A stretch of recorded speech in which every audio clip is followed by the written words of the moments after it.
তো বস, আজকের এই ভিডিওতে আমরা ইন্ডিয়ান সিনেমার বেশ কিছু আপডেটস দেবো। তো চলো আজকের ভিডিও শুরু করা যাক। আজকের প্রথম যেটা আপডেট সেটা হচ্ছে আমির খানের মহাভারত নিয়ে।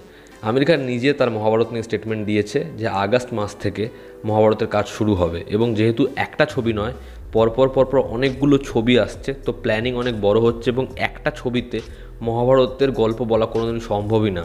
তাই জন্য তারা প্ল্যানিং অনেক বড় করেছে এবং তারা একের পর এক অ্যানাউন্সমেন্ট এবং ছবি আনতে থাকবে। তবে যেটা সবথেকে অবাক করা বিষয়, এই ছবিতে কোনো নামি ফেস বা কোনো বড় স্টারকে আমরা দেখতে পাবো না।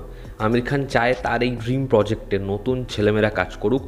তার কারণ মহাভারতের প্রত্যেকটা ক্যারেক্টার নিজেই স্টার, যে কারণে সে এমন কাউকে চায় না যার প্রতি অডিয়েন্সের কোনো একটা বায়াসনেস থাকবে, যে কারণে সে নতুন ছেলেমেয়েদের নিয়ে মহাভারত গড়বে এবং সেটা ম্যাসিভ কিছু হতে চলেছে।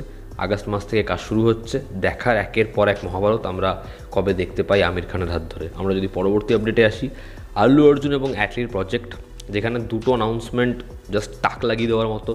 ইভেন দীপিকা পাডুকোনের যে অ্যানাউন্সমেন্টটা সেটাও অডিয়েন্সের ভীষণ ভালো লেগেছে।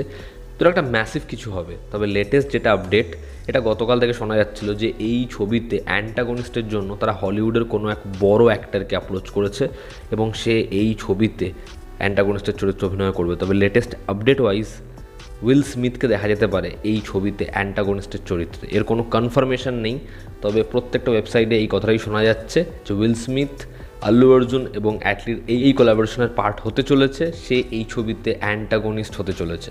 দেখার যদি এটা হয় তাহলে এটা একটা বিশাল বড় কোলাবোরেশন, যেরকম স্পিরিটে হতে পারে সেরকম এই ছবিতেও হতে চলেছে। পরবর্তী যেটা আপডেট সেটা হচ্ছে অজয় দেবগানের দৃশ্যম 3। আমরা জানি এই ছবিটা 2026-এর 2 অক্টোবর আসবে। যখন ছবিটা আসবে, ছবিটার জন্য অডিয়েন্স মুখিয়ে ছবিটা ব্যাপক ব্যবসা করবে। যেটা আপডেট সেটা হচ্ছে সেই ছবিতে আবার কামব্যাক করতে চলেছে অক্ষয় খান্না এবং টাবুর ক্যারেক্টার থাকবে, এটা তো আমরা জানতামই। তবে অক্ষয় খান্না সেও আবার ফিরছে। দেখার এই ফাইনাল ফেস অফটা হয় কেমন। পরবর্তী এবং আজকের অন্যতম বড় যেটা আপডেট, রামায়ণ ছবিতে রণবীর কাপুর, ইয়াশ, সাই পল্লবী, সানি দেওল এরা প্রত্যেকে কত কোটি টাকা চার্জ করছে। রামায়ণের দুটো পার্টে রণবীর কাপুর আনুমানিক 150 কোটি টাকা চার্জ করছে, 75 করে দুটো পার্টে। এটা হিউজ অ্যামাউন্ট। এই ছবিতে ইয়াশ, তার যে রেমুনারেশন শোনা যাচ্ছে সেটা হচ্ছে সে দুটো সেগমেন্টে 50 কোটি চার্জ করছে। তবে এমনটাও শোনা যাচ্ছে সে কিন্তু এই ছবির সাথে একটা প্রফিট শেয়ারিং ডিলেও রয়েছে, ঠিক আছে, যে কারণে ছবির অন্যতম প্রডিউসারে তার নাম শোনা যায়। এবার ইয়াশের রেমুনারেশন তাহলে রণবীর কাপুরের থেকে বেশি হয়ে যাবে, তার কারণ রণবীর কাপুর কিন্তু এই ছবিতে প্রফিট শেয়ারিংয়ে নেই, ইয়াশ রয়েছে। দেখার ইয়াশের ফাইনাল যে নাম্বারটা এই ছবির থেকে সে পায় সেটা কত ভ্যালুয়েশনে গিয়ে দাঁড়ায়। সাই পল্লবী দুটো পার্ট মিলিয়ে 12 কোটি, 6 কোটি দুটো সেগমেন্টে, এবং সানি দেওল 20 কোটি করে দুটো সেগমেন্টে 40 কোটি টাকা। তো একটা হিউজ অ্যামাউন্ট এই স্টারদের ফিজের জন্যই যাচ্ছে। দেখার 1600 কোটির এই গ্র্যান্ড ম্যাগনাম অপাস রামায়ণ, যেটার জন্য আমরা প্রত্যেকে মারাত্মক এক্সাইটেড। সেই ছবিটা যখন আসে কি রেকর্ড আসতে থাকে। আফরান নিশো ভার্সেস চঞ্চল চৌধুরী। হ্যাঁ, ঠিক শুনলেন, আফরান নিশো এবং চঞ্চল চৌধুরীর ফেস অফ হতে চলেছে রেদওয়ান রনির পরবর্তী ছবি, যেটার নাম হচ্ছে দম। সেই ছবিতে জয়া আহসানের নাম শোনা যাচ্ছে। তো ছবিটার হিউজ কাস্ট রয়েছে এবং আমাদের এপার বাংলা থেকে স্বস্তিকা মুখার্জিরও নাম শোনা যাচ্ছে। ছবিতে চঞ্চল চৌধুরী, তার সাথে আফরান নিশো, বাঘা সব অভিনেতা।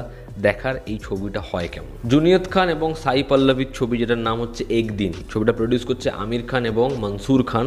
তো সেই ছবিটার রিলিজ ডেট ফাইনাল হয়েছে 7ই নভেম্বর। ছবিটা সিনেমা হলে আসবে। দেখার এই ছবিটা কি বক্স অফিসে হিট হতে পারে। রাঘব জুয়েল, আমরা জানি নানির প্যারাডাইস ছবিতে সে রয়েছে এবং সে ছবির অন্যতম অ্যান্টাগনিস্ট। তার জন্মদিনের দিন একটা অ্যানাউন্সমেন্ট আসতে পারে টিম প্যারাডাইসের তরফ থেকে। দেখার সেই অ্যানাউন্সমেন্টটা কতটা ভয়ানক হয়। এবং আজকের অন্তিম যেটা আপডেট সেটা হচ্ছে অনুরাগ বাসুর পরবর্তী ছবি, যেটা আপাতত আনটাইটেলড, কার্তিক আরিয়ান এবং শ্রীলাকে নিয়ে। সেই ছবির শেষ শিডিউলের কাজ শুরু হয়েছে, এই মাসে সেটা শেষ হবে। তারপরেই ছবির একটা অ্যানাউন্সমেন্ট আসবে। দেখার ছবির টাইটেলটা হয় কি। তো এই ছিল আজকের লেটেস্ট আপডেটস। তোমাদের কি অপিনিয়ন জানিও। জনতা আমাদের পাশে আছে। আবার দেখা হচ্ছে। Take care.